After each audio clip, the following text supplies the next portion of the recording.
What's going on, guys? Thanks for tuning in to another episode of the Red and Gold Standard Podcast. My name is Zach Hernandez, and as always, I am joined by my co-hosts, Matt Llewellyn and Mike Andrews of Nothing But Niners. We got a good show planned for you guys this evening. Unfortunately, we are recapping a loss, the first 49ers loss of the 2025-2026 season, a 26-21 point loss, 5-point loss to the Jacksonville Jaguars at home. Just an ugly, ugly game. Before we get into it, if you guys are watching on X, make sure you hit like and repost. If you're watching on YouTube, do us a solid, hit like and subscribe. Hop in the chat. We want to hear you guys' thoughts on this loss. And make sure you join Nothing But Niners stream as well. Hit like and subscribe there. We appreciate all the support. Now that I got that out of the way, Matt, how you doing? Well, we're going to have an interesting show, I'll tell you that. Right. Mike, how you doing? I'm good. This game kind of went how I thought it was going to go. So let me go ahead and get my I told you so's out the way. So I'm not overly bad. I'm not overly negative on this game. And we are still in first place in the division. So that's going to be my positive take right there. Okay. Well, this is going to be interesting. Normally, we do kind of like a play-by-play. We're all sick of this fucking game. I'm not going to do it. It started off pretty good, though. The 49ers did go down the field, 13 plays for 7 yards, and then they stall in the end zone like we've known this offense to do, unfortunately, so they have to settle for 3. The following, Jaguars punt after a long drive that does actually get into the, 49ers field goal territory, and then the fuck-ups begin.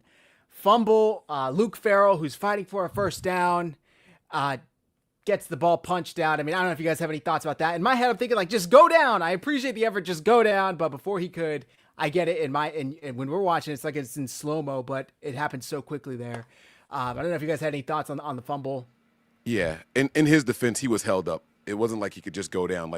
He was held up by one guy. The other guy came in and punched it. And that's what hell of an Fred Warner peanut punch, too. Yeah. By the way, that's what Fred Warner prides and tells his teammates to do for him. So I mean, you live by the sword, you die by the sword. That's our same bane right there. So it was ugly. So then the Jags, obviously capitalize on that turnover in one play, 48-yard ETN run. They have him looking like, Barry Sanders out there or something. I mean, Jason Pinnock, who I was defending in the group chat last week, takes it absolutely horrible angle, then gets juked. He might still be spinning around out on the field for all I know. Allows ATN to continue up the sideline and get into the end zone.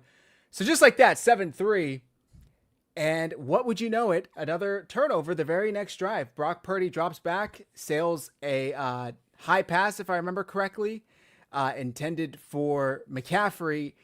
This play, I think, was a little controversial because it hit McCaffrey in both of the hands. He had to jump for it, but it's in triple coverage. I mean, Matt, what were your thoughts on this throw? Because anything goes wrong just like it did, and you're just waiting for something bad to happen, which it did. I don't care about the triple coverage. He was open. Okay, interesting. Like that, there was nobody around. Like he would have caught the ball, right? Like if the throw's a little bit more down and on target. Yeah. Yep. Okay, so who gives a shit about the triple coverage? This is the NFL. This is not college. And so you're not going to get wide open windows. You got to fit it where you can fit it. The same people that glazed up Mac Jones for throwing into triple coverage and getting something to Jennings, like we can't all of a sudden have a problem with Brock Purdy throwing into the same coverage. You know what I mean? And again, if that ball is just, if any criticism can be there, is that Brock was sailing passes all day, and I think that's a byproduct of his foot still hurting. But that pass was high. And so, yeah, you're going to get that tip drill, and that happens. Then that's going to happen a lot. So I don't have a problem where he threw the ball. It's just what type of pass it was. It was too high. Mike? I don't know what we're going to argue about here. Can you bring up that comment from Dom 756? Absolutely wrong. Absolutely wrong. And Dom King, it says 756. Yes, absolutely wrong. And we have to stop saying stupid shit like this. Okay? He threw a high pass to a short person. Okay? That's what's going to happen. Later on in the game, I don't even think it was a turnover, but he throws one on the laces of Llewellyn Jennings, who almost caught it, right? That touched both of his hands. A player shouldn't have to bend over for a colonoscopy to catch a fucking pass. That one I think is actually on Llewellyn Jennings, but that's just me. I think it was lower than his knees. He needed to sit on that route, though. He was throwing it to a spot because Llewellyn Jennings, as soon as he made that cut back to the middle of the field, could sit there, wait for the ball, go to his knees and catch that pass. And then it's like boxed out so that nothing bad can happen to that throw. And he kept running. He kept the route back to the middle towards the second defender. He needed to sit on that route in the end zone and just wait for it. And he didn't. So that's why the pass was behind him. I just have the still here of where like, see, to me, I'm looking at that. Christian McCaffrey, wide ass open. That's a phenomenal. If Christian McCaffrey catches that, if it's a catchable ball at his chest, Christian McCaffrey might score a touchdown. Yeah, that's a good point. He might take that in. And so I know this is the play that we're on, so let me not jump ahead. Fine. Yeah. But this has been happening since Brock Purdy's been our quarterback. And so when I say that he's consistently inconsistent, this is what I'm talking about. He will have phenomenal drives and make you think, good, we got a quarterback. And then there's plays like this that happen all the time with Brock Purdy. Behind, over, too low. This happens all the time with this guy. And so I'm waiting to see what the big argument is going to be here, because so far we're all in agreement. I like what Matt even said. You can't applaud one guy for throwing in a triple coverage and then down somebody else for it later on, right? That touchdown pass that Mac Jones threw in the triple coverage. I said, terrible throw, great outcome. This one, terrible throw, and there's a negative outcome that you're supposed to get with a terrible throw, right? A terrible throw is a terrible throw. So I want us to stop saying things like, if it touches your hand, you got to catch it. That's not always the case. It's not always true. So there's that. Now, I know we're not doing the play-by-play, but before that throw, I believe it was before that throw, there was a great one-handed throw and, one-handed catch by Ricky Pearsall on the sideline. I thought that ball placement was phenomenal by Brock Purdy. I know we're not doing the play-by-play, but that deserves to be highlighted. It was the play right before that interception, unfortunately. Yes. It was a great 31-yard pass. Ricky hauls it in with one hand, falling down. I mean, just an elite receiver. He really has become that. Unfortunately, we'll get into his injury. He didn't return to the game. He tried to. He couldn't. He came into the day with a knee injury. So the 49ers turn the ball over, and what do you know it? The Jaguars go 13 plays, 89 yards for a touchdown. This was also a controversial moment of the game because on like 2nd and 12, I believe it was, there was a holding penalty, and it looked like, and obviously we don't know what they're said, it looked like the refs told Kyle Shanahan there were offsetting penalties, one on Stout, one on the Jaguars offensive line. So then he said, okay, fine. But then it turned out, and you heard Khalid Blakeman say, the only penalty on the field was a holding against the Jaguars, which is, accepted, yada, yada, half the distance to the goal. And Kyle Shanahan was like, no, I didn't accept the penalty. I wasn't told anything. He even called a timeout. But before you know it, it's 2nd and 17 instead of 3rd and 12. And even though they got a incomplete pass or a short pass on 2nd down, they then get a 28-yard pass to Travis Hunter on 3rd down. I don't know if you guys had any thoughts on that, but that was just extremely frustrating because that drive led to points. I mean, the 49ers, yes, still gave up a 28-yard pass on 3rd down, but the refs were kind of really weird today, and unfortunately, it screwed the 49ers here. So yeah, that I had never seen the refs not give a coach the option of declining or accepting a penalty before, and then they overcompensate for it in the second half by like double check. Do you want to accept it, or like they're doing the signals like across the field from Kyle? You want to accept? Like, what do you want to do? Like that was clearly. The ref screwed us there because he should have absolutely. It would have been. It went 2nd and 17 instead of 3rd and 12, and every defensive coordinator in the NFL will say, "Give me the 3rd and 12." While I'm on the stage, Will Hernandez, we don't have a place for that here. So that's your warning, dude. You guys can put the message up if you want. If you don't want to, but I see the comment that you're saying about my man Matt. We don't do that here. So keep that kind of shit to yourself, please. We're here to talk shit. Talk about our takes and all that stuff. We're not going to do that, though. All right?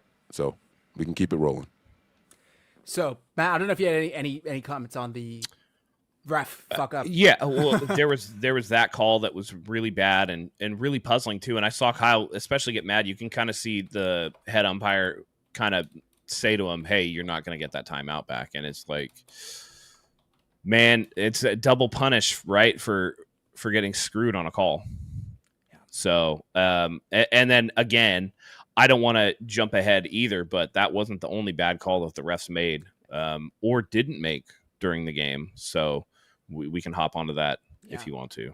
Yeah, I mean, it was just really unfortunate because, like I said, that allowed the drive to go on, and they got 7 points out of it. Suddenly, it's 14-3, and after a couple of traded punts, Hernandez put together a nice drive for stalls in the end zone yet again, in the red zone, I should say, right before half, and then special teams fucks up yet again. You make it a 6-point game. It is or 8-point game, I guess, 14-6 with like a minute going before halftime.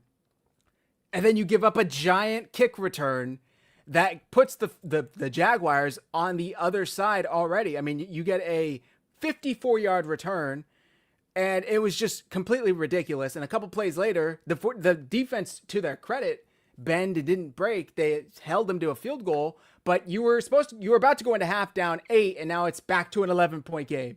So the 49ers just could not get the ball, could not get the momentum going, could not put together 2 back-to-back good drives on, offense and defense and special teams. And even though they started the third quarter with a 3-and-out, and then on the flip side, get a touchdown out of it, a pretty nice drive, which was 8 plays, 73 yards, capped off with a nice shovel pass to McCaffrey. And then they even complete the 2-point conversion, which almost got Llewellyn Jennings killed because he got sandwiched in between 2 defenders. I don't know about you guys, but after that play, after that drive, I'm thinking like, okay, it's a 3-point game.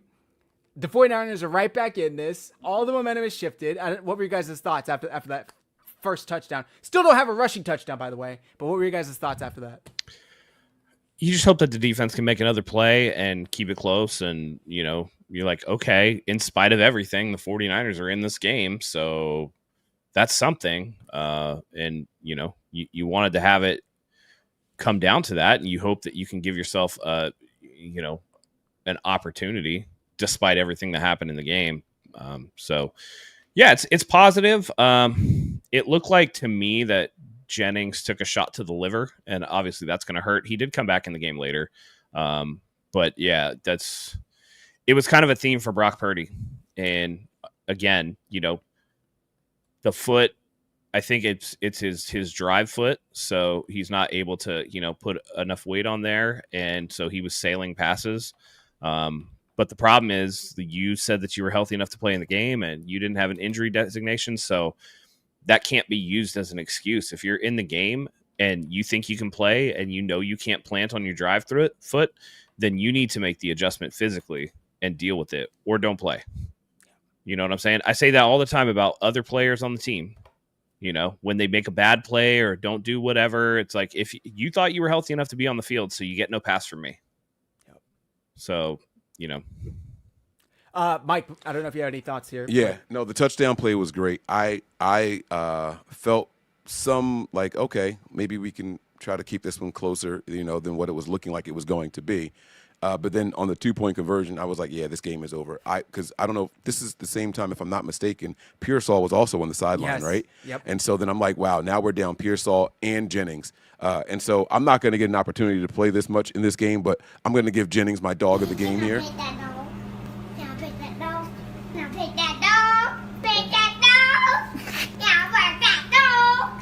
I was very, very happy to see Llewellyn Jennings fighting through what was clear and obvious pain. I mean, he was on the injury report in a game time or daytime decision because they announced it at midnight that he was going to be playing, right? But he not only did he take that shot, maintain possession of the ball, which was phenomenal, and then he came back later on and still had some other grabs across the middle of the field, taking more shots. So Jennings is as tough as they come. So I'm not going to fault him for too much. He did have some drops in this game, though, so just be clear. It was unfortunate, and the 49ers make it a 1-score game, if my math is correct. They get it to 3 points. Yeah, 14-17 after the 2-point conversion. And Mike, I believe you are correct. There was a play earlier where Ricky Pearsall, tried to get the ball in out of bounds with toe tap, and immediately comes up and kind of holds his leg. Correct me if I'm wrong, Chop, but I think that was on this drive. And then he goes off and gets his leg looked at, yada, yada. And Juwan couldn't go into the tent, actually, because Ricky was in there. So Matt, you say it looked like he took a kidney shot or something like that. Like it definitely, he got sandwiched. Yeah, it looked pretty bad. it's right upper quadrant, and I saw him on the sideline when he was waiting for the tent. Kind of where he was holding is below where the actual rib cage is, but it would be at like the bottom of the liver. So he probably got hit right in that. And if anybody's like an MMA fan, if you take a liver shot, it's going to debilitate you, and it hurts. It sucks.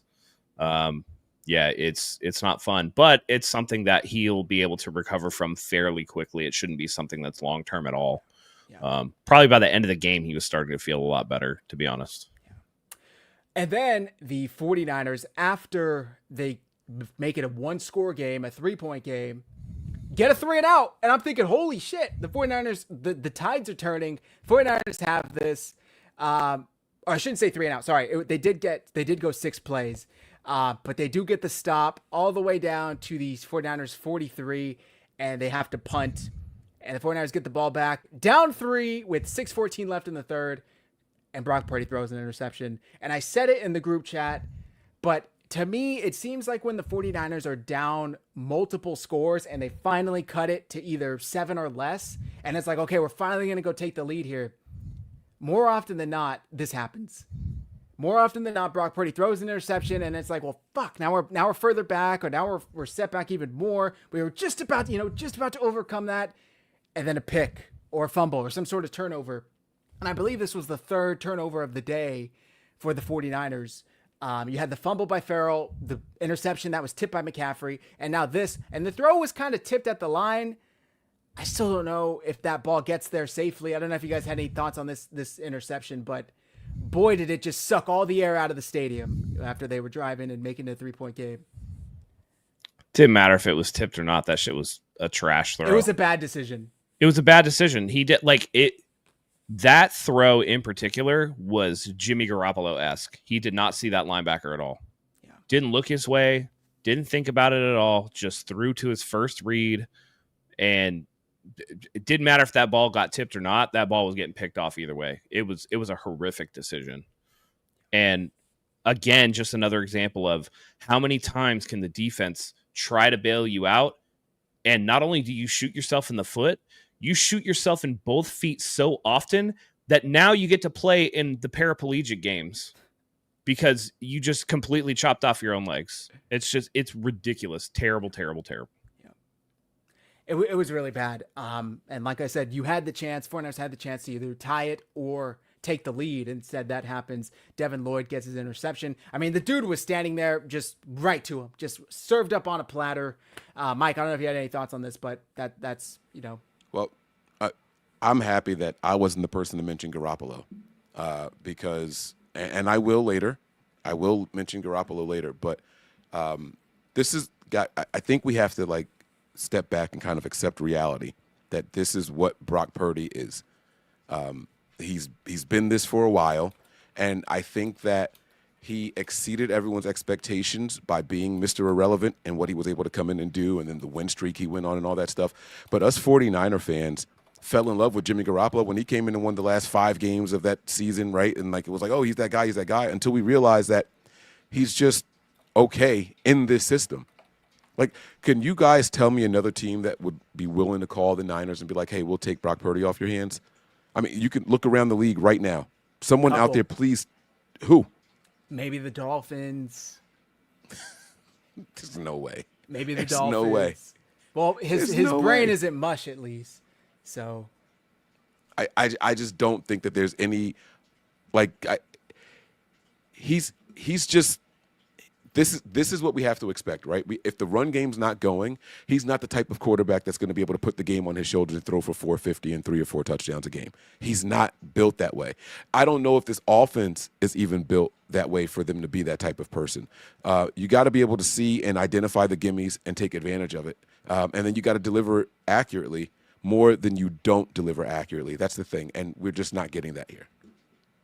So, obviously, didn't go the 49ers' way after that. They hold, to a field goal, but then turnover on downs. Before you know it, they're down. They actually tie it up, or not tie it, excuse me, get it to 5 points, but it didn't matter. It honestly didn't matter. Nope. Missed field goal. They get the ball back. and they have the ball with 3:32 left, only down 5, and we're thinking, holy shit, they're actually going to drive and go win this thing. But wouldn't you know it, another I tweeted out too. There. I was like, it's time for Brock Purdy to earn his game check right now. Yeah. And that shit lasted 1 play. Yeah. He gets pressured, and Llewellyn, I believe, comes out and just slaps that thing out. I'm screaming, step up, step up. The pocket is collapsing around you. Tuck that ball in, even if you get sacked for a 1 yard loss or no gain. You live to play another down. There was plenty of time. Instead, the ball gets swiped out by Llewellyn. Eric Armstead's ass is on. The pressure gets to Brock Purdy. And that's game. Obviously, the 49ers defense still had a chance technically to stop them with the 2-minute warning, I believe. But the tight end Long was wide open for the first down. They were able to take knees and close it out. All right, guys, thoughts on this game? I don't know if you had any thoughts on that fumble in particular, but beyond the fumble, and I can come back to that, but that touchdown drive that we had before the fumble, and it's like, oh shit, we got an opportunity here, was those seem like Jimmy Garoppolo play calls from Kyle. Put your ass under center and short gimmies. The only play that Brock made on that drive that didn't seem like a Jimmy Garoppolo type play was hitting Bourne wide open on the left side. Everything else was short. Even that was Jimmy Garoppolo. The only non-Jimmy Garoppolo thing about it was that the pass was complete. It was complete. Yeah, right. That's what I was saying, right? Like, even if it was Jimmy, he would have sailed that shit out of bounds. He would have sailed it, yeah, to a guy that was standing still waiting for the ball, right? So, like, it was like Kyle was like, all right, like, I just got to try to do something here. And I did want to credit Kyle. He did a play that I've never seen him do as a Niners head coach. The throw to Pearsall and then CMC streaking across ladder. and pitch Yeah, it that was back. pretty slick. Yeah, I haven't seen him do that here. I do remember him doing that in Atlanta. I haven't seen him do that here since he's been here the 7 or 8 years. So I thought that was pretty cool. I thought we were going to get a determined Kyle going forward after that. I also liked the touchdown to Christian McCaffrey, where it looked like Purdy was going to roll out, and then he did like the little inside shovel pass. I thought that was pretty slick too. Yeah. So beyond that, though, I got a lot to say. I don't know where you guys want to dive in, but there's a lot here. And I'm just going to apologize in advance to all the people out there. Yes, the 49ers are 3-1, but this is like the softest baby shit 3-1 team that like I've ever seen. This is a fake ass 3-1 team. And it's going to be probably a lot of negativity come up. And I just want to warn you guys right now, let 3-3 wash over you right now. The 49ers are going to get boat raced in the next 2 games. Absolutely murdered in the next 2 games. I hope you guys are prepared for that. But wherever you guys want to dive in, we can do it.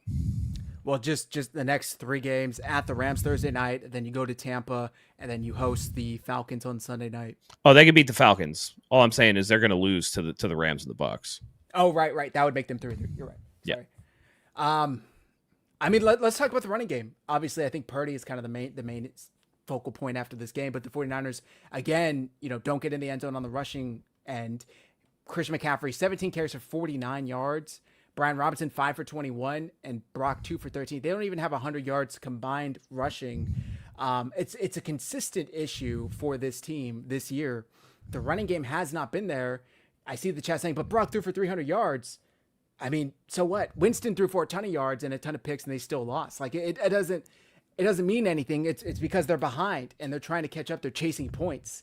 The running game would really show that they're in control and they're able to execute their offense. It was just really unfortunate.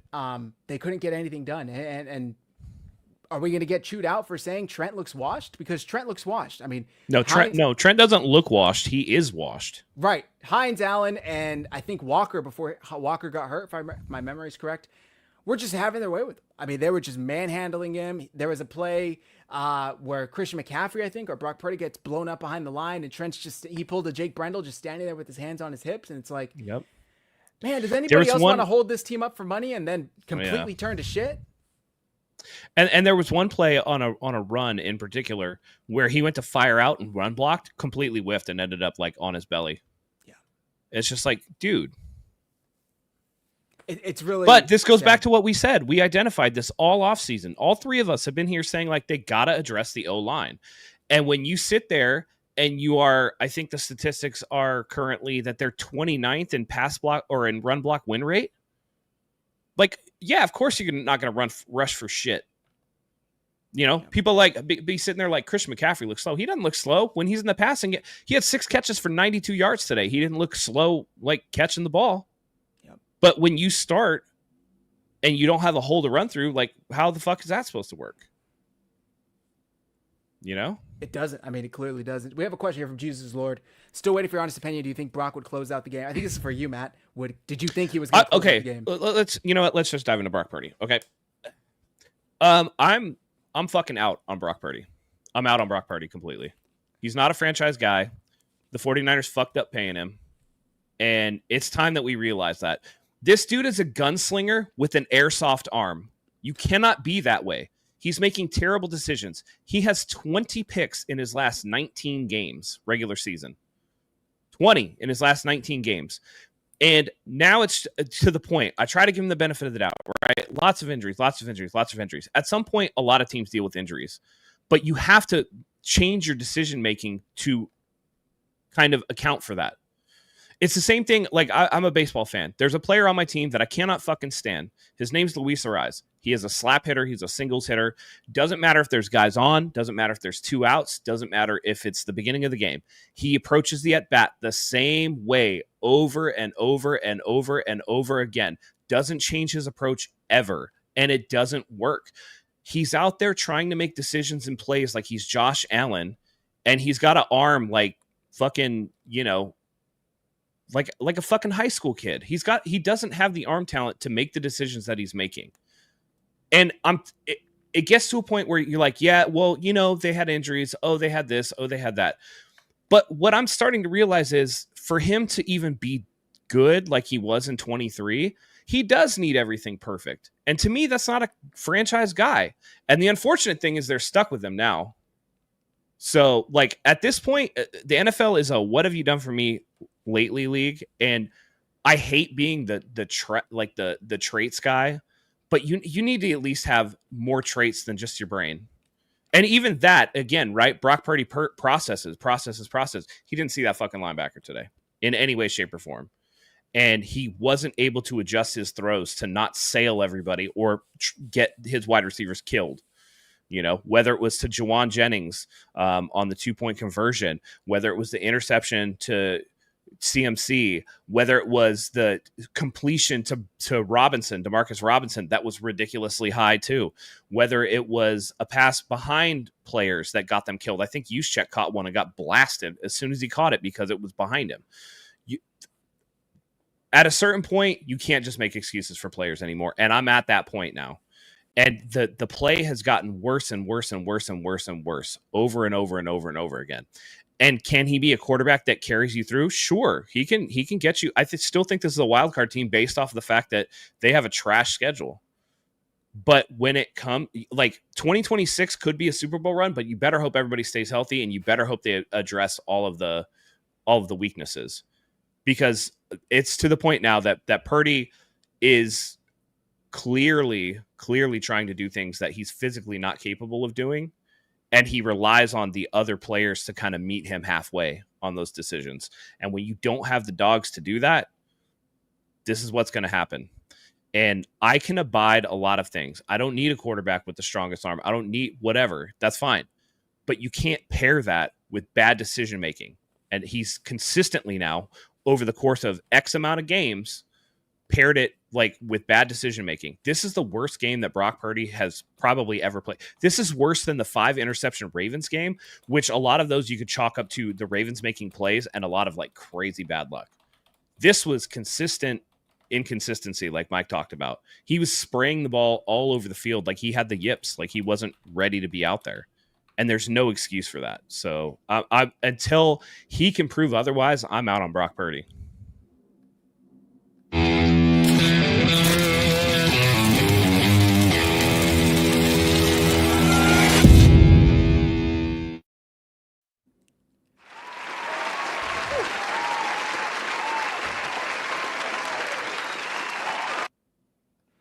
Welcome to the club, buddy.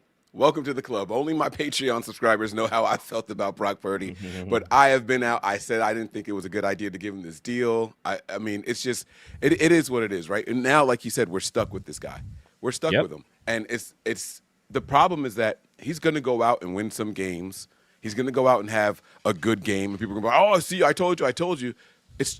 But so what, right? Like Trent Dilfer won games and a Super Bowl, right? Like that doesn't mean that that person is a franchise guy or deserving of a $50 million+ contract, right? That's not what it means. So, Hold up. Welcome to. Let me address this real quick. Stand on it even when he turns up again. No, see, that's the difference between me and you and me and a lot of people, is that when presented with new information, it's okay that people change their minds. Yes. Just staying with the same opinion over and over is stupid. That's how we have a shitty O-line under Kyle Shanahan, because he thinks Jake Brendel is good. He thinks Colt McKivitz is one of the best right tackles in the league. He's stuck with a 37-year-old Trent Williams. You want him to stand on that, or you want him to change it?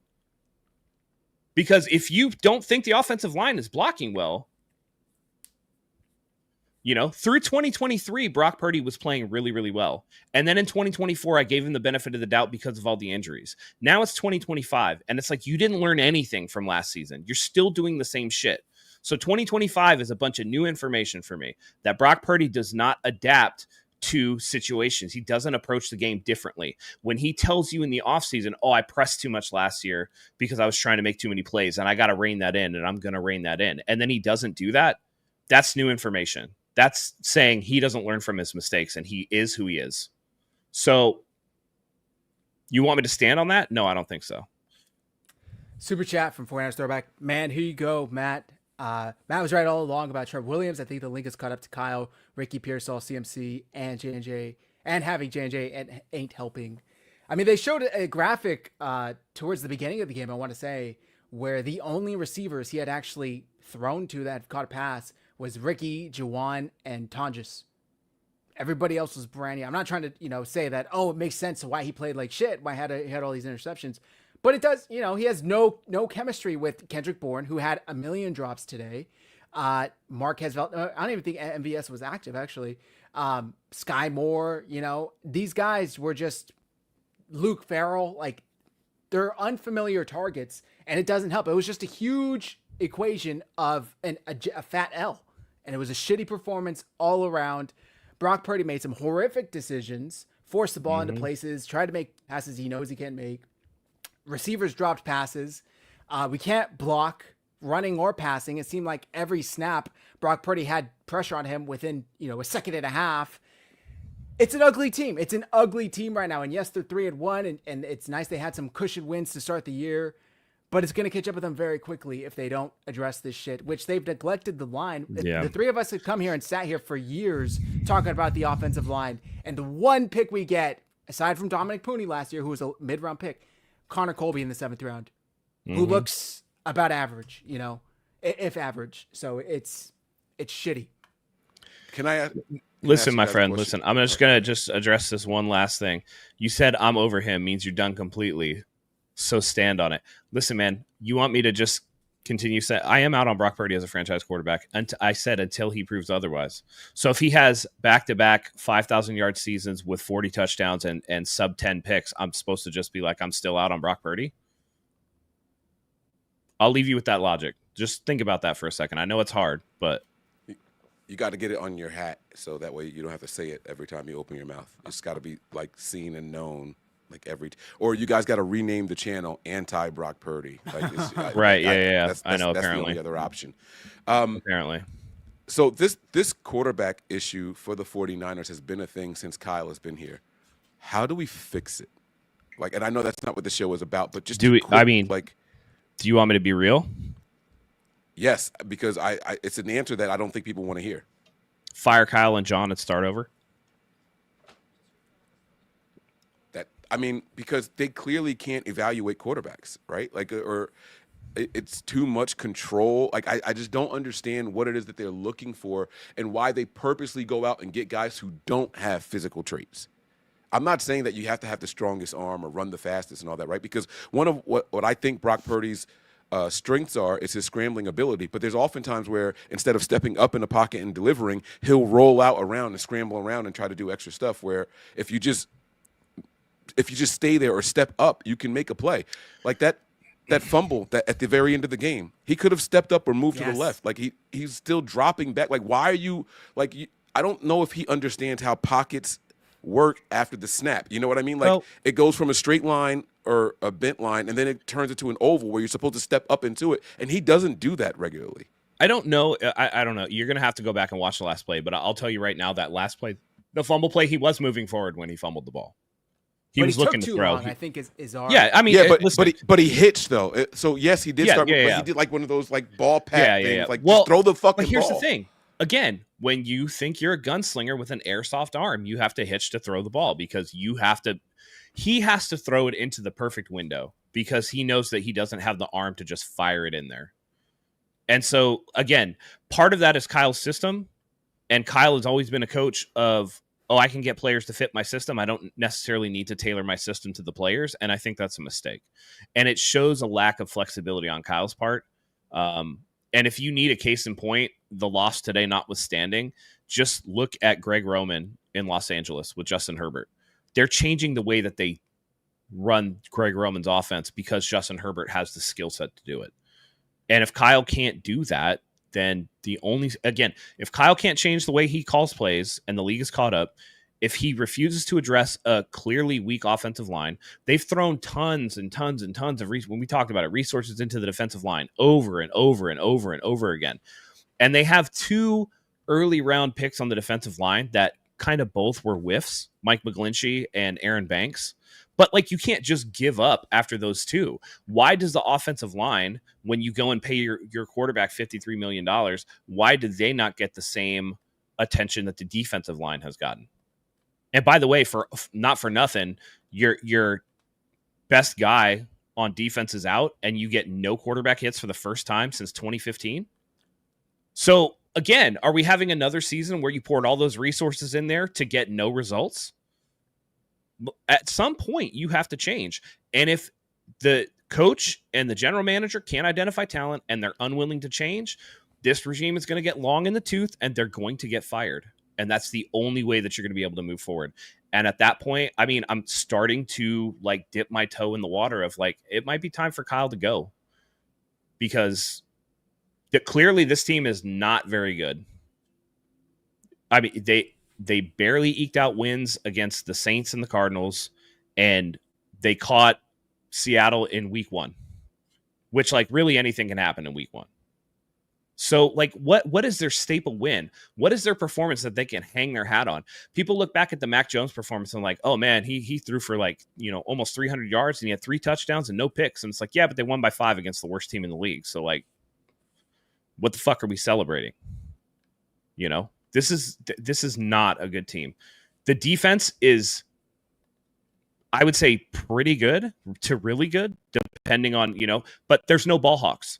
The 49ers just set an NFL record today for the most consecutive games without an interception. They haven't picked off a pass in a regular season game in 11 games. It's pathetic.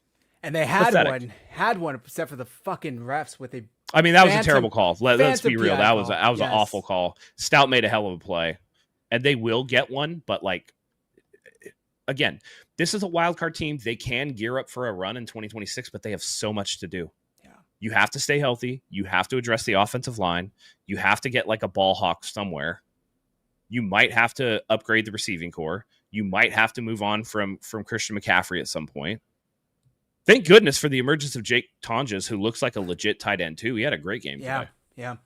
And we were singing his praises in the preview show, Mike and I. Go ahead, Mike. There's this, like I was watching the defense today and how Saleh, like just, I'm not going to say he refused the blitz, but you could tell he was like, he really didn't want to. Do you guys attribute that to Luter being the starter back there and just didn't want to leave him on an island or? He called the game, in my opinion, like he was on edge the whole time. It's like one of those calling not to lose instead of calling to win performances.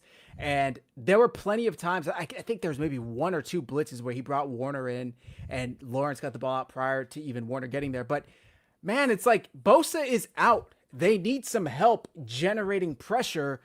And he's just like, I'm just going to blitz 4. I'm just going to rush 4. I'm just going to hope my defensive line gets home. And they couldn't.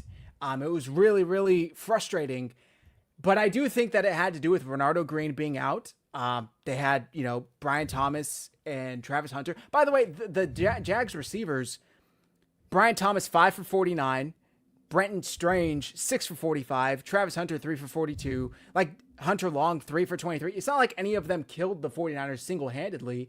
It was just kind of death by 1,000 cuts.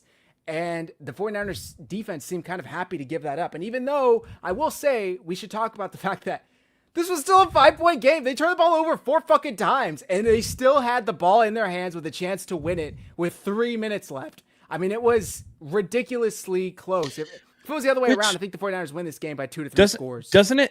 Well, I mean, listen, if it was 4-0 turnovers in favor of the 49ers, they probably win by 30, right? Yeah. Like, but that just goes to show you the double-edged sword, right? 1, Jacksonville is an awful team. 2, the 49ers must be awful too, because they were unable to take advantage of those of that defense and of the fact that the offense couldn't move the ball against them. That every time like as bad as Jacksonville's offense was, ours was worse because we got nothing going. Right. And we've yet to have that we haven't had one big rush all year. I want to say the longest rush we've had was that 18-yard toss to Brian Robinson. Last week. Yep. Yeah. 49ers throwback says wide receiver Kendrick Bourne took accountability for his crucial drops on the day. He understands he has to get on the same page as Brock Purdy. It shouldn't take He better understand he's going to get cut. It shouldn't take multiple drops in a game to understand this. Should I need to get on the same page as my quarterback? What? But wait, what? I'm sorry. Like, it's get on the same page as what? Like, he threw you the ball. Catch the fucking ball. Right. It's not like you weren't where he thought you were going to be. The couple that he threw to Bourne were actually some of his more on-target throws, which made them more frustrating. Right through the hands. I mean, like I said, this game was way closer than it would have been. I saw a comment in here saying the offensive line looked better with Mac Jones. I would dare to argue that the Jaguars' defensive line is better than the Cardinals and the Saints. And they have 2 100%. first-round picks on that defensive line in Hines Allen and Trayvon Walker. They got, Eric Armstead in the middle. Yeah, you're right. Armstead was a first-round pick as well. And the offensive line looked better because they were playing against lesser talented opponents. So the Jaguars have a good defense, good defensive coordinator, and it was a chess match out there that the 49ers lost. They just could not adapt. And it's hard for me to even say adapt because it's like they simply just don't have the talent on the offensive line. And this is going to continue to happen as they play more talented defenses and more talented defensive lines. It's the reason they lost the Super Bowl. It's the reason why they lost in the championship game in 21 or 22, 23, whatever, with Jimmy versus the Rams. They neglect the offensive line. Like we talk about these games, it goes back to the same fucking culprit. It's like that Scooby-Doo meme where they're pulling up the mask and it's like offensive line. Like they didn't address the offensive line and we're here again because of it. It's so fucking frustrating that here we are. What is year 8? Year 8 of Kyle Shanahan? Or are we going to roll out Trent, like I said a couple weeks ago, in a wheelchair when he's 45 and ask him to hold down the left side? He can't even do it right now. By the way. Year 9. That's the worst part. And we're trying to figure out going on a decade of this shit. How to build an offensive line. I mean, it is frustrating. It is so frustrating. And then you ask your quarterback, I'm not making excuses. I think we have to all acknowledge the fact, and Matt, you said it to start the show, he's not 100%. There is something weird that he being Kyle, can't keep his quarterbacks healthy. What other head coach deals with He can't keep anybody healthy. That's fair. But the main one is the quarterback, and he can't keep them healthy. What other quarterbacks have? What other teams have? Their starting quarterback go down, their backup quarterback go down. Were we supposed to play Adrian Martinez today? Like he said on Thursday on KNBR, Brock was limited, but Mac was more limited. Even though on Sunday, Mac was day-to-day with a knee injury, or Monday, whatever the hell that was. It's like, it's a joke at this point. I really don't know what else to do. Did the 49ers get cursed? Are they just doomed to eternity to suffer through injuries that never heal up? Because Brock's out there playing with a steel plate in his toe, on his shoe, to deal with the turf toe injury that he dealt with. At a certain point, it's like, how many fucking injuries are we going to deal with? What needs to be done? I really don't know, but it's so frustrating because all these losses come back to the same culprit. So that's now some of it too is not necessarily like coaching staff, right? Like if like Ricky Pearsall's injury, like what strength and conditioning coach could prevent you from landing hard on your knee, growing out of bounds? You know what I mean? Like there's really nothing you can do about. Or Jawan Jennings getting blasted right in his abdomen. Like what are you going to do about that? Nothing really you can do. It's just like when you see a potential weapon on offense, like Jordan Watkins, who looked good in camp and we're all kind of excited to see, when he has multiple soft tissue injuries, it's like, okay, this is the shit that you really need to address. I don't care, man. Make them do ballet, make them do yoga. I don't give a fuck. Like, they need to learn how to, prep their body and be in balance in terms of like flexibility and everything like that. Make protocols about, diet and everything like that. I mean, shit, give incentives in contracts, right? Like, hey, if you, eat this, or if you work with our nutritionists and eat our food and don't go outside script and go to McDonald's and shit like that, like, hey, extra 50 grand for the year or whatever. Right. And you could mitigate a lot of this stuff, but it doesn't seem like they do that. I mean, they draft players. Sorry to cut you off. Go ahead. No, you're good. They draft players that didn't have any injuries in college, full 4 years careers, and then they come to the 49ers and immediately get injured. It's almost laughable. We have a super chat here from G. So if we make it to the playoffs, we are bad screwed because that gives us an extra 2-year plus extension with Kyle. Should the goal be to not make it to the playoffs? I think he's saying that the logic is Kyle has run his course, would getting to the playoffs just kind of delay the inevitable of him getting fired? I think getting to the playoffs leaves us in more of a no man's land because each of your round picks are worse. Make no mistake, they have to replace Trent Williams this year. You need a left tackle. Yeah. Steelers, constant 500. Right. Yeah. That's where you end up. You end up as the Pittsburgh Steelers. Yeah. And my problem is they're not good at addressing the talent for the positions that they so desperately need. Yeah. They don't identify offensive line well. They don't identify franchise quarterbacks well, which put the franchise back a couple of years with the Trey Lance trade. They don't identify running backs very well. Like, which drafted running back has been a stud? They traded for CMC. He was already a known commodity. Their best running back that came from this team that people talk about is probably either Raheem Mostert or Jordan Mason. They were both undrafted free agents. Mm-hmm. So what guy did they draft that was good or made an impact or stayed healthy? Wasn't Joe Williams. Yeah, I was going to argue Elijah Mitchell, but he didn't stay healthy. It's not Isaac Guerrero.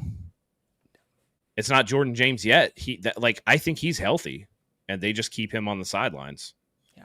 For what? I don't know. But they traded for Brian Robinson. That seems like picks flushed down the toilet.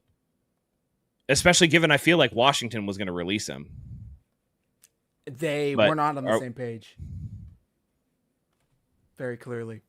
He was the odd man out. They drafted that Bill McCloskey Barrett, whatever the fuck his name is. They have Austin Eckler, who ended up getting hurt, but it seemed like they were going to release Brian Robinson, like you said. So yeah. And the sad thing is that if we fire Kyle Shanahan, we will probably get a worse coach / GM because John will probably go too. And it'll be the kick in Kyle's ass that he needs to actually improve himself enough to win a Super Bowl somewhere else, which is like just the horrible part. But at some point, it stagnates because he feels like he's comfortable here. He feels safe here. And so what's the incentive or the impetus for him to change what he's doing? He still can hang his hat on, well, I've made 3 NFC championship games and 2 Super Bowls with this team, or 4 NFC championship games and 2 Super Bowls with this team. Like, what do I like? I think we're going all right. He's still chalking everything up to bad luck rather than like looking at the tea leaves and going like, I'm not picking good players. I'm not putting the best team out there. I don't have the best game plan for the personnel that we're running, because a lot of the things that we're running too is just like, it doesn't matter if Christian McCaffrey's hurt. It doesn't matter if Ricky Pearsall's hurt or whatever. They're trying to run the same type of shit and they really can't. How many times can you call? I mean, I feel like I'm like 75, 80% on running plays where I'm like, they're running here 100%. Like they're going to run between the tackles on the left-hand side. Like I can just see it, and you can't get away with that forever. And it doesn't help the team. So we have another super chat from Delvin Thomas. Kyle said special teams doesn't matter. Wrong today. I mean, it's like he thought all of the special teams woes went out the door with Jake Moody. Like he packed him up in his suitcase and took him with him. He refuses to address it. Similar to the offensive line, they refuse to take special teams seriously, even though they went out and got Brant Boyer. They did sign Eddie Pinheiro.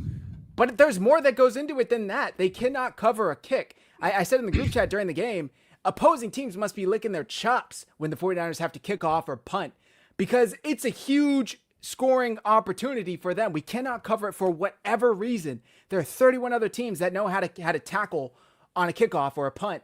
And the 49ers are just like, I don't know, let's just go to the sidelines and leave the middle wide open. They gave up a huge return before half that allowed a field goal. And then on a punt, when the 49ers, had a little momentum and then they got stopped, had to punt. It was a one-score game, if I remember correctly.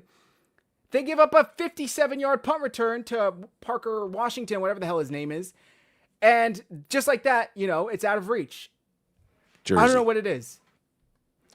So I said this on my overreaction show that Brant Boyer doesn't look like to be the answer, right? But my question to you guys is, do we give him a little bit more time? Now, me personally, I'm saying yes, only because of one thing. There are so many injuries. Like, you know how special teams units are made up of, right? It's usually not your main starters, right? It's rotational guys at best. And so if we have all these injuries, the rotational guys are now contributing as starters, and you're just kind of hitting the shuffle button with who's playing on your coverage units. Like, could that have been part of why we look so bad, particularly today? I don't know. I don't know. It's not my only thing is it's not a new issue. This goes back years for the 49ers. I mean, Haberman and Middlecoff, when they still had their podcast together, they made a meme out of Screaming Hightower because Richard Hightower used to be the 49ers special teams coach, and there were always special teams fuck-ups. I mean, just always fuck up on special teams. I feel like this really goes back to 2010. Kyle Williams fumbling twice in the NFC Championship game. I don't see any part in between. You can't have a head coach that doesn't value the quarterback position, the offensive line, and the third phase of the game in special teams. It's not going to bode well for anybody. Like, I was really excited that they went out and got Brant Boyer, thinking, okay, maybe now he gives a shit, right? And then you find out, well, the familiarity hire due to Solid, the Jets, and all that shit, right? And it's like, oh God, okay, maybe. You know what I mean? Like, maybe. But this is just it's a lot to deal with right now. And then my last question to you guys, because I know we're approaching the hour mark, is this: if the same exact results happened today, but it was Mac Jones under center, so everything is exactly the same, do we feel better about our chances Thursday night knowing that Brock Purdy is coming in? They're getting smoked in that game. I don't feel good about that chances anyway. Brock Purdy's the first 49ers quarterback with 3 straight games of multiple picks since JT O'Sullivan in 2008. Oof. He threw 2 picks in Seattle? Yep. Yeah, you're right. He threw multiple picks in the last start of last year. So, the Rams are significantly better than any other team that we have played this year. Outside of Seattle is probably much better than what they played in week 1, but it's week 1. So it's like, week 1, you can never tell. For a lot of those starters, It was their first game action of the year. New systems for them. Yeah. Yeah. I mean, it's first game action of the year, right? Sam Darnold's there for the first time or whatever. But I watched Sam Darnold on Thursday night and the week before, and he looks really good. So, I got to stop calling him a pumpkin because to me, he looks better than Brock Purdy. We got a super chat from Mark Lamar. I wanted to be good enough to force a trade for a DE that may pay off down the road. I don't know that we will be good enough to design a trade. No, you got to hold on to your draft capital at this point. There's so many holes on this team that you got to fill for 2026 if you want to improve. That you can't afford to. All this Trey Hendrickson stuff. That talk better go out the window. Yeah. If they do trade for someone, I think that just reeks of desperate. You could do, desperate. I would say Kayvon Thibodeau could still be on the table just because he has a 5th-year option. So he would be here beyond just this season. Yeah. You would get him for next year too. And if it's not a rental, then sure, he's still young. And you can potentially do something with that. And especially because I think that Kayvon Thibodeau, if the Giants season goes downhill, which after today, who even knows, right? Jackson Dart looked electric. You can get him for cheaper than Hendrickson. Right. But what does throwing another defensive lineman out there do for the offense? The defense looks fine enough. If we got middling production, average production from the offense, the defense would be perfectly fine, and the 49ers would have won this game today with average production offensively. Right. Just cut the turnovers in half, and we more than likely win this game. Like, just cut with the special teams and that special teams was 7 points. We lost by 5, right? Just cut the turnovers in half, settle for a field goal, and we win this game, right? And so that's where it's tough to just be like, well, we're going to get stomped the rest of the game. Like, I still feel like the reinforcements coming back.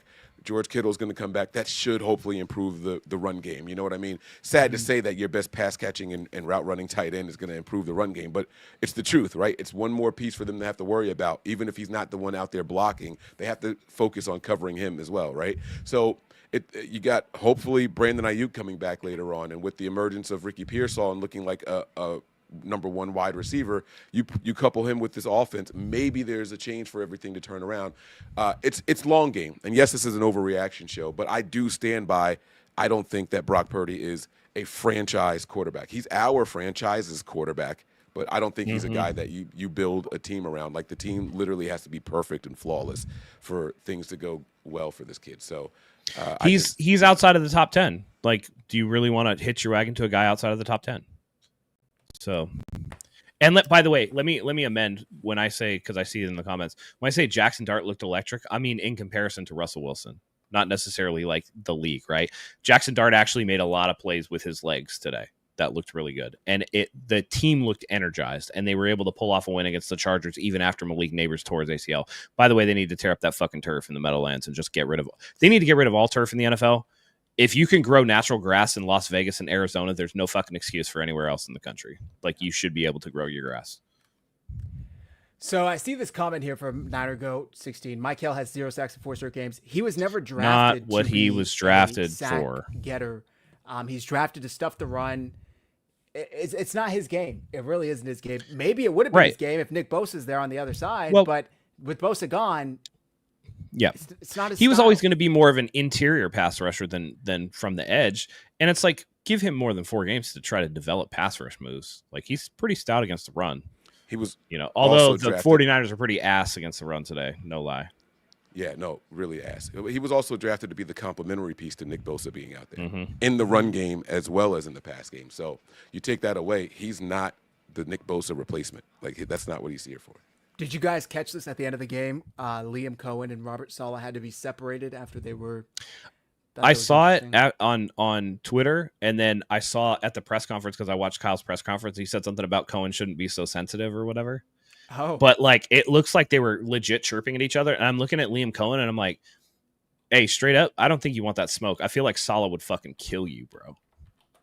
Like, there's you know what I'm saying? It's like when Jim Schwartz took offense to Jim Harbaugh clapping him on the back too hard, and it's like, you really want to run up at Jim Harbaugh's a psycho, dude. He will strangle you with his bare hands. Like, come on, man.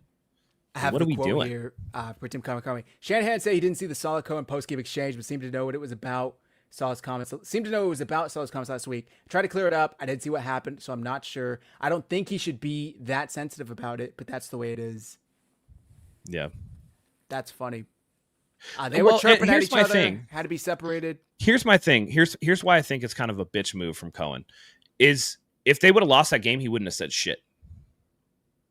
It's only because they won that he felt comfortable enough to do that. And when you're a front runner like that, that's some bullshit. That's hoe shit. And because if you felt the way about it, go ahead. Because if you felt the way about it, you would have said something pregame. Like, because the coaches talk to each other before the game. How many times have we seen the LaFleur brothers and Kyle Shanahan talking on the sidelines during the division games and shit? Like, you know what I mean? So, like, coaches have opportunity. Like, he was only doing that because they won. You know what I'm saying? So, like, it's like, dude, like, shut up, please. Yeah. Chat, I'm sorry. I'm so far behind. I'm just getting to the most recent comments because you guys are just on fire. It's hard to catch up with you guys. Okay. They obviously lost. I see the chat saying, wow, they lose 1 game out of 4 and the trio is, spiraling, doom scrolling. These are all of the problems that the 3 of us have been talking about this season. They all came to head today.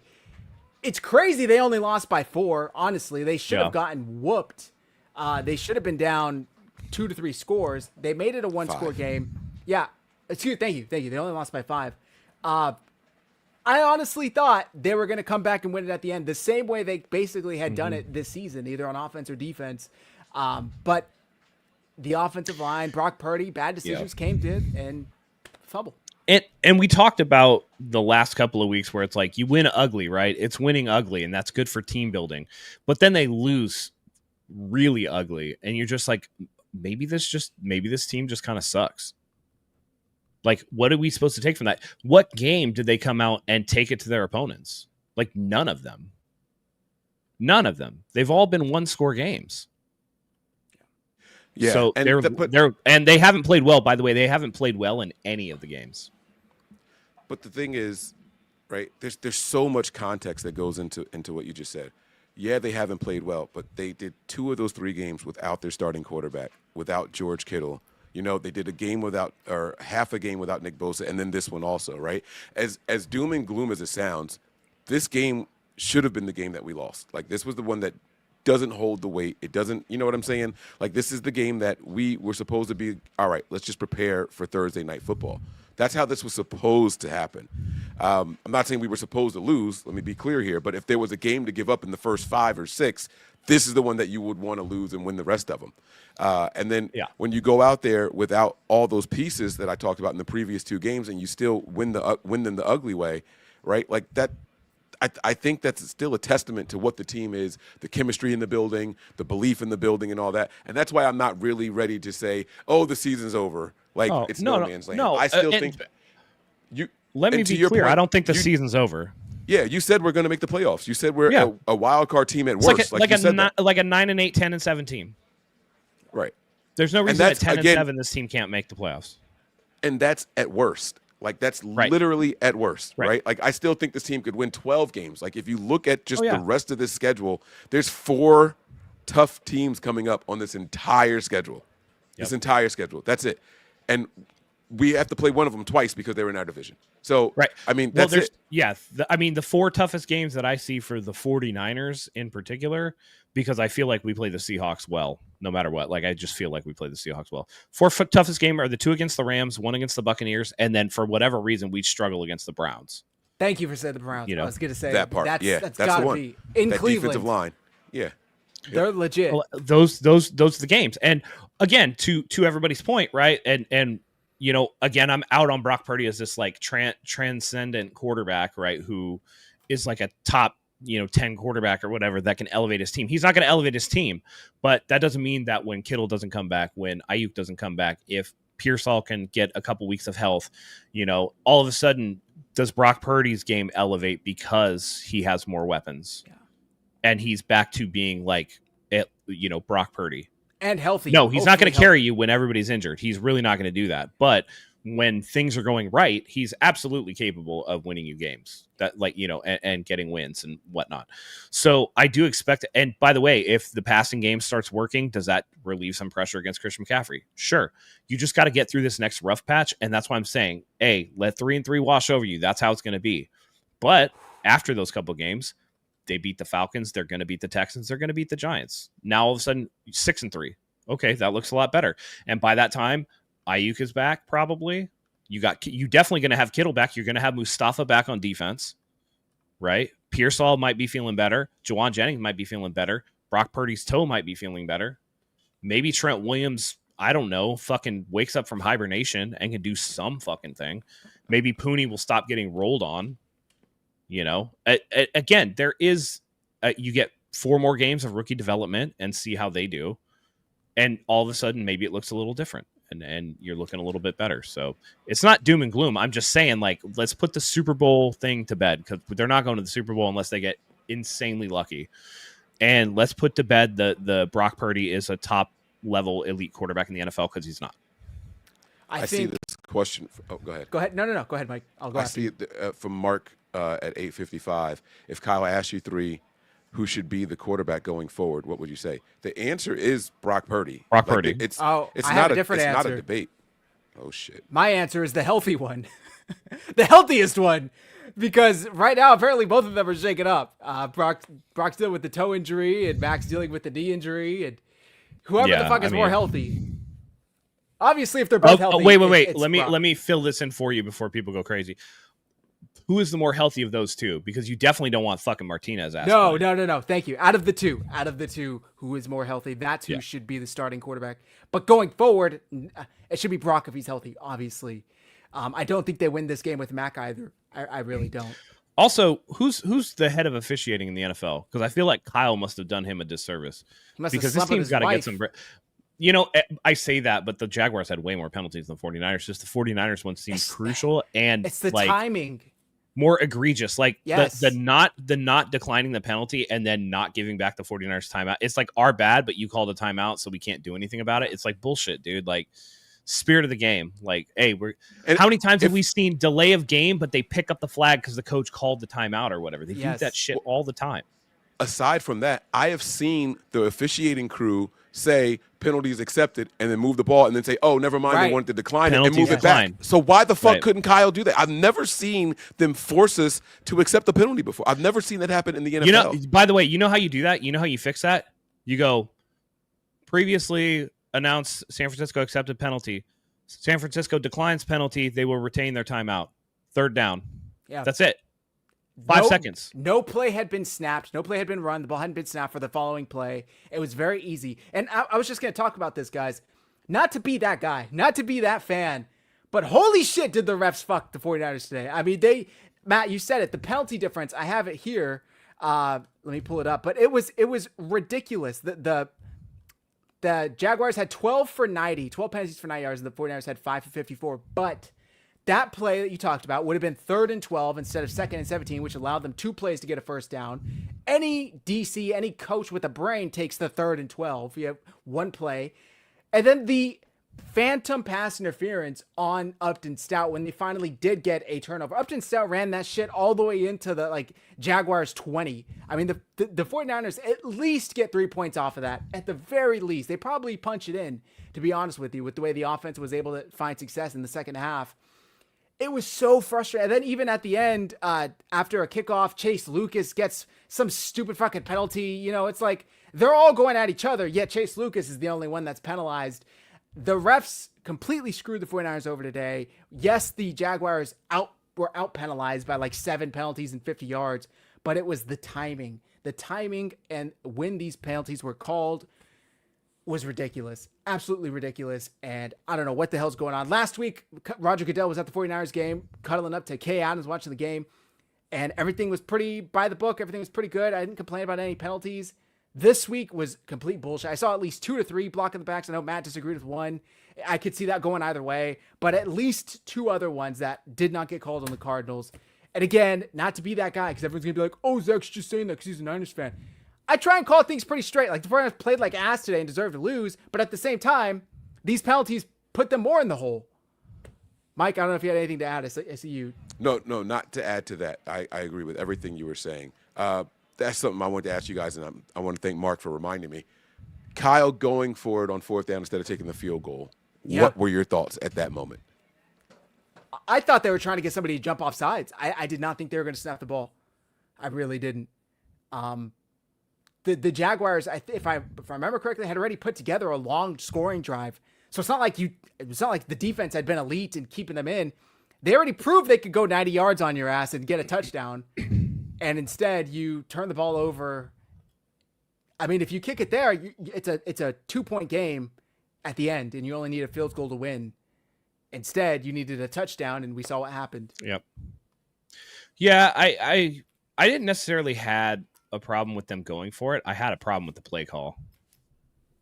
I didn't like the fact that and I think, and for as much as I hate Mark Sanchez, he was absolutely correct. On the 3rd and 2, you pitch it to Christian McCaffrey and he gets stuffed. And then on the 4th down is where you go for a 15-yard pass over the middle. Can I comment on that real quick? Pitch it to 3rd and 2, 2 yards behind the line of scrimmage, by the way. Yeah. So now he's 5 yards behind the first down marker. Just idiotic. It's just an idiotic play design. I had no idea what we're doing on that play. It's like when JT O'Sullivan, quarterback school, talks about the 7-step drop. Yeah, the orbit motion where the wide receiver's 5 yards behind the line of scrimmage, and then you're already starting behind. You're already in the negative. I don't know what we're doing here, but it's why I hate pistol formation. It's like you're running back instead of 5 yards behind the line of scrimmage is 8 yards behind the line of scrimmage. What the fuck are we doing? All I'll say as we wrap up here, we're going over an hour. Excuse me. If you would have told the three of us after 4 games, the 49ers would be 3-1. 2 of those games would be without their starting quarterback. George Kittle only plays 1 drive of the first game. Pearsall's shaken up as well. The offensive line's ass. Trent looks like he's still in the offseason. I think all of us would have taken 3-1. The 3 of us agree the season's not over. They could still compete for a wild card. Anything can happen. We always say just get into the dance and anything can happen from there. The 49ers just need to get healthy. Like, that's really their main focus. Renardo Green was out today. They picked on Darrell Luter. It was very clear what they were trying to do. Renardo Green had the neck injury. If he can come back next week, even though it's a short week, I think the 49ers will be a lot better on defense. They're going to have to figure out how to get pressure without Nick Bosa. They're just going to have to figure that out if they want to have shots at winning. And I say that, and they lost by 1 score. Like, it was a 5-point game. I keep reiterating that, how much of a blowout this should have been. The defense did a great job in bending and not breaking at most of the time. The offense just continued to fuck them over and cough the ball up. I mean, they literally served this dub to the Jaguars on a silver platter, and the Jaguars were trying to hand it right back, but the 49ers just couldn't capitalize on it. So it's not all doom and gloom. It is unfortunate. It's a shitty way. It's the first loss of the season. Oh, well. Final thoughts, Mike?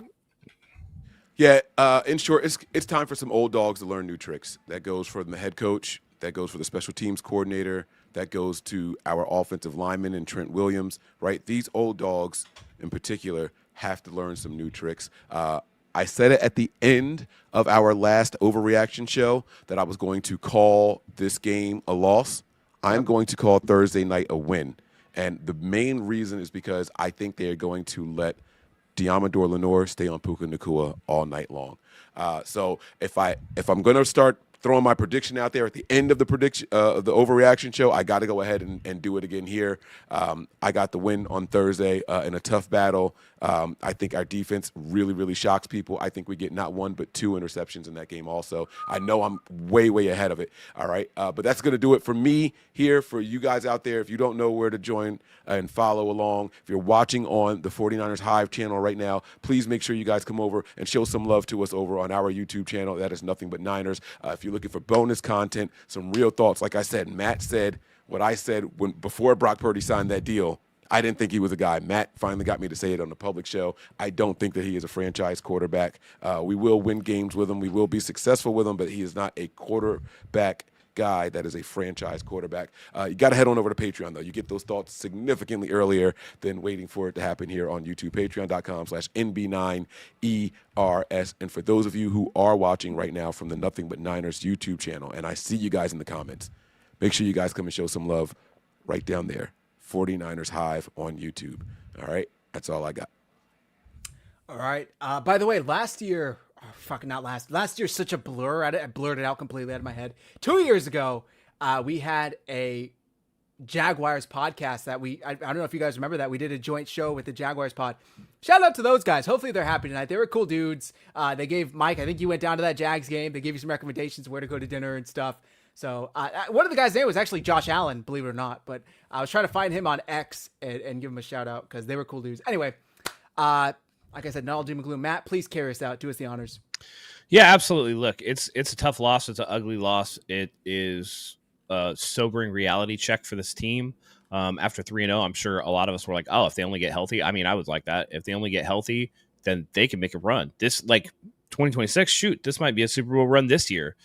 Let's nip that in the bud. Let's move on to the Rams. Hopefully the team can just put a lot of that stuff. It's kind of the benefit of the short week. You get to put some of those ugly losses out of your head if you have one the week before, and you move on to business. So they typically show up well at Levi's South. So I hope everybody out there can, make their appearance down in LA and SoFi and really kind of steal the thunder from the Rams. So we'll see what happens, and we'll be here to preview it. So stay tuned for that. Great show today, even though we were all frustrated. We'll rally and we'll figure it back out. And who knows, in 3 weeks, we might all feel differently. So for Mike, for Zach, for myself, thank you guys as always. We could not do this without you. Until next time, go Niners.